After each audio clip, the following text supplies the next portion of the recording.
The Greenbrier Ghost in the quiet valleys of Greenbrier County, West Virginia. Winter comes with a stillness that feels heavier than snow.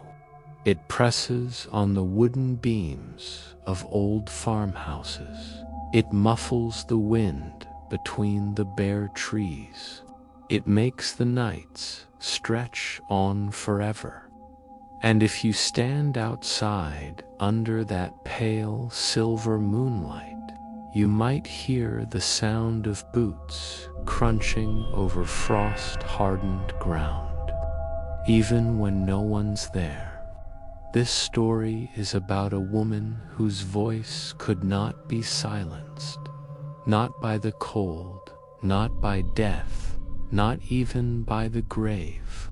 Her name was Elva Zona Heaster Shue, but most people just call her the Greenbrier Ghost. Zona was born in 1873, in a time when the Appalachian Hills were both breathtaking and unforgiving. Her family, like many in Greenbrier County, lived off the land. Days were spent tending to the farm, mending clothes, and gathering around the fire when the sun went down. She was known as beautiful, with soft brown hair and a smile that could light up the dullest winter day. But beauty was a dangerous thing in a small town. It drew attention, not all of it welcome. In October of 1896, a man named Erasmus Stribling Trout Shue, known simply as Edward, arrived in town. He was a blacksmith, strong-armed and handsome, with a quiet confidence that seemed to charm everyone he met. He claimed he was looking for a fresh start, though no one really knew where he had come from. Edward met Zona in town one afternoon. It didn't take long for him to make his intentions known. The courtship was fast, too fast, some said. Within weeks, Zona married him against her mother's wishes. Her mother, Mary Jane Heaster, had never trusted Edward.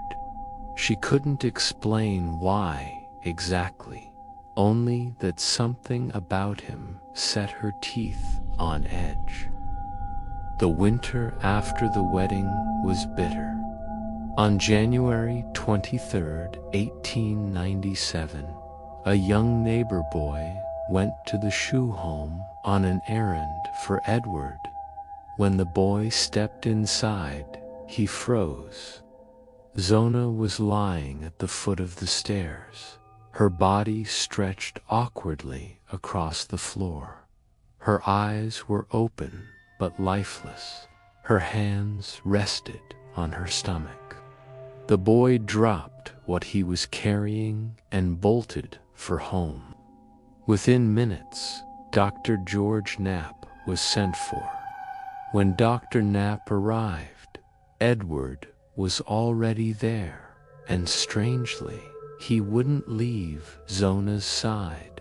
He cradled her head in his lap, stroking her hair, talking in low tones.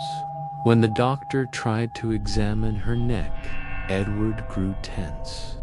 "Just don't touch her there," he said sharply. The doctor, unnerved by Edward's strange behavior, gave only a cursory examination. He declared the cause of death to be everlasting faint, an old-fashioned way of saying she'd simply collapsed and died. Later, he changed his statement to childbirth complications, though Zona had not been pregnant. Her body was buried quickly, without much fuss, but her mother could not let it rest. Mary Jane Heaster was convinced that her daughter's death was not natural. She began praying, not just for answers, but for her daughter's spirit to return to her. And if the stories are to be believed, her prayers were answered. 4 nights in a row, Zona appeared at the foot of her mother's bed, pale, shimmering in the darkness. She told Mary Jane the truth. "Edward killed me." Her voice was calm, but her words were terrible. She said they had argued. She had prepared a meal that Edward didn't like. In a rage, he attacked her. He strangled her until her neck snapped. To prove it, Zona's ghost turned her head, not slowly, but all the way around, until her face was staring over her own back. Then she vanished.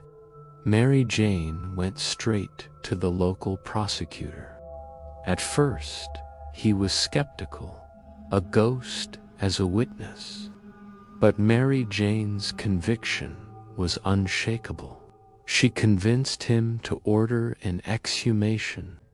When Zona's body was dug up, the truth could no longer be ignored. Her neck was broken. Her windpipe was crushed. The evidence was clear. She had been murdered. Edward Shue was arrested and put on trial. His past came to light. 2 previous wives, one dead under mysterious circumstances, the other leaving him after violent abuse. The jury didn't take long. He was found guilty and sentenced to life in prison. He died there 3 years later, never admitting what he had done. But here's where the story takes its final chilling turn. Even after Edward's death, sightings of Zona's ghost continued. Travelers claimed to see a pale woman on the road near the old shoe house. Sometimes she would vanish as they approached. Other times she would stop and turn her head in that impossible way. Locals say she still walks when the winter nights are long, perhaps searching for the justice she was denied in life, or maybe making sure no one ever forgets what happened. You're part of this now. You're subscribed, whether you meant to be or not.